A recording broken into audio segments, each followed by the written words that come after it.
Bryan, thanks very much for sitting down with me today. I appreciate your time. Thank you. Bryan, last time we sat down was back in 2007. You were president of JGL, and in 2012, you sold JGL over to Syngenta.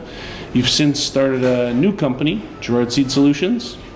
Can you tell us, obviously being independent is an important thing to you, Bryan. Can you tell us a little bit about Gerard Seed Solutions and why is being independent so important to you in the seed industry?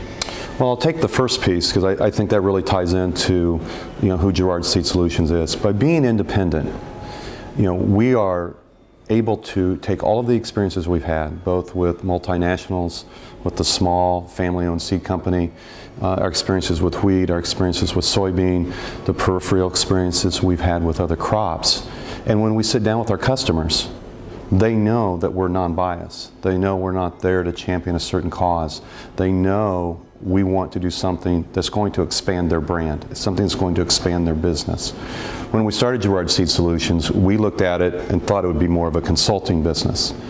It's really become a project business where companies have brought us on to really look at different projects, maybe to execute a project.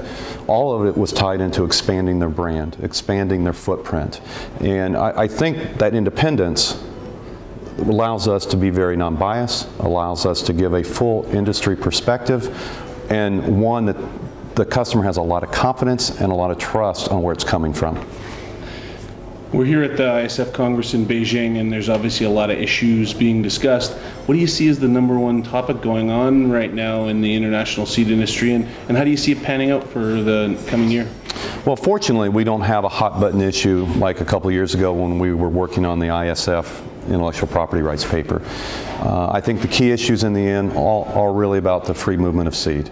If you look at the phytosanitary section and the work that they're just starting and a lot of the headway they're going to make over the next year, there's no doubt that that's where I think a lot of energy is going to be. The other piece obviously is new staff at ISF and the new General Secretariat. Michael Keller's with us this week.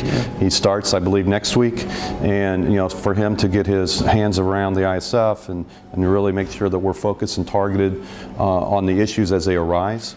But I feel like we're in a pretty good place, and the key, once again, the key movement is the movement of seed. Absolutely, absolutely. So when we last talked, we talked about what's going to make seed companies successful in the coming years.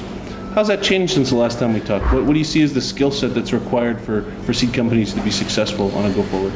Well, I know when Robin and I did that interview back in 2007 that I brought up, that skill sets are going to have to change, and the pieces that have really become evident are, number one, how do I partner? Am I going to just be scared of the competitor, or are there ways I can partner with the competitor? Do I look friendlier towards the public institutions? Do the public institutions look at a way to get involved with the private? And in the area of wheat specifically, I think we've got some unique examples, where you see private working very close with the public universities, whether it's sponsoring a chair, working on breeding projects together. In one instance, there's a brand that's been developed and is co-owned by by a licensing arm of the university and by a private company. And so I think having that ability to look beyond your competition and look at them differently. I think number two, and it would have caught me off guard back then too, but the advent of social media. Especially I think the Twitter type, where you can give instant feedback out to your customer. They can give you instant feedback. They're going to do it whether you want them to or not. But that ability and willingness and openness to adjust to how people communicate today, I think that was a very big piece. I think the third skill set that, as I look back then, the seed industry had been pretty set in the way they've done things. And a lot of times it was still, everything was domestic. And I think now you really have to have a global perspective, because even if your business is domestic, the global is going to impact it.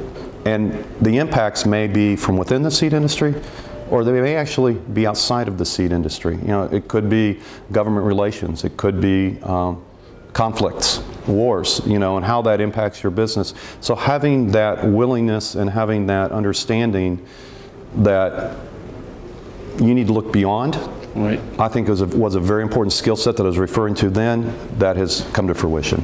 Indeed, I think you're correct. Another topic that I've heard you speak about before is vitamin-enriched traits. How do you see this playing out? Where's this going to go, Bryan?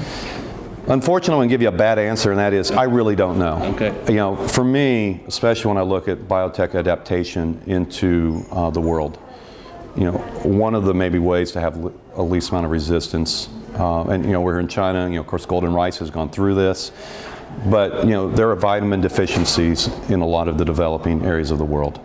And if we can find ways to fix that, ways to make it better, ways to make the diets, which are very limited, healthier, I think the value that has is amazing.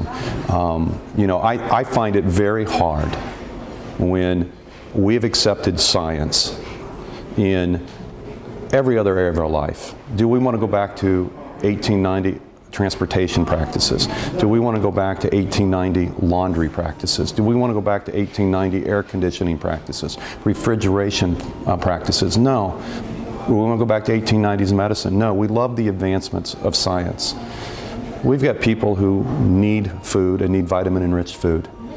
And I think I do not know and cannot understand how people can fall against science that can help people be healthier, feed hungry people, and just still say no. And so I guess part of that's why it's a passion for me. And you know, this little side note, personal, you know, our oldest son is, once he graduates from college, is going to live in Uganda. And he is going to be working with people that are in a pretty tough situation. And you know, things is, you know, just healthier diets is something that can make a significant difference in their life. It can extend their lifespan, just make for a higher quality of life, and you know, more energy. And I still see that as important. I don't know where the multinationals are going on this, but I do believe it's one that everyone should be able to buy into. Right. Bryan, you have for a very long time been heavily involved with ISF. Mm-hmm. What do folks need to know? How can we get more people involved in the efforts and the goings-on of ISF? You know, that's a great question. You know, you come here and I don't think until you experience it. You know, everyone thinks, well, you have a section meeting and you're studying, you're going through issues that I don't think impact me, or how am I going to make a difference? Really, the Congress takes place down in the trading room. And I'll give you a great example. We had an ASTA member, actually someone who was chairman of ASTA, had never attended. He attended last year as chairman of ASTA, and all of a sudden he realized, man, I could be doing business with this person, all in this person, all in one setting. And I think people just need to try it. They just need to come once. And when they set up those appointments and they experience what other opportunities they are, I believe they're hooked. I think they see the value of it.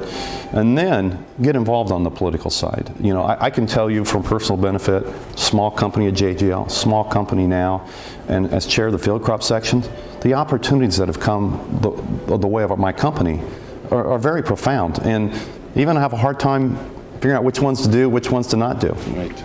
Yeah, well said. It's been a fantastic Congress here in Beijing, and I appreciate you taking the time to sit down with me. Thank you, Sean. Thanks, Bryan.